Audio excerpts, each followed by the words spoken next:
لوگوں نے blood pressure کے ڈر سے نمک کھانا چھوڑ دیا، شوگر کے ڈر سے میٹھا کھانا چھوڑ دیا، لیکن اللہ کے ڈر سے حرام کھانا نہیں چھوڑا۔ اگر انسان اپنے سے امیر کو دیکھ کر شکوہ کرنے کے بجائے اپنے سے غریب کو دیکھ کر شکر کرنے لگ جائے تو اس کی پریشانی ختم ہو سکتی ہے۔ ایمان کے ساتھ ایک جھوپڑی میں رہنا کفر کے ساتھ محل میں رہنے سے بہتر ہے۔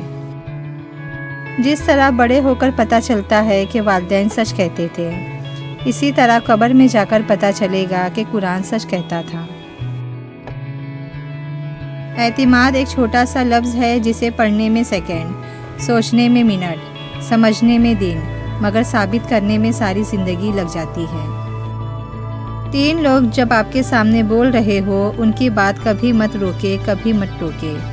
نمبر 1 والدین، نمبر 2 بچہ، نمبر 3 دکھی انسان، کیونکہ ان کا دل بول رہا ہوتا ہے۔ اگر انسان اپنی انگلیوں کا استعمال اپنی ہی غلطی کو گننے کے لیے کرے تو دوسروں پہ انگلی اٹھانے کا وقت ہی نہ ملے۔ یوں ہی نہیں ہوتی ہاتھوں کی لکیروں کے آگے انگلیاں، رب نے بھی قسمت سے پہلے محنت لکھی ہے۔ دنیا کی تاریخ میں کوئی کسی کے لیے اتنا نہیں رویا جتنا ہمارے نبی حضرت محمد صلی اللہ علیہ وسلم نے اپنی امت کی بخشش کے لیے روئے۔ شکر اس مقام کو کہتے ہیں جہاں اللہ کی رضا اور آپ کی خواہش ایک ہو جائے۔ دشمن ہمیشہ دماغ کے منتخب کرو اور دوست ہمیشہ کردار کے۔ جب کوئی دوست آپ کو نظر انداز کرنا شروع کر دے تو سمجھ جاؤ اس کے سارے مطلب پورے ہو گئے۔ طنز وہ تیر ہے جو شہد میں بھگو کر بھی مارا جائے تب بھی اس کی کڑواہٹ اور چبھن کم نہیں ہوتی۔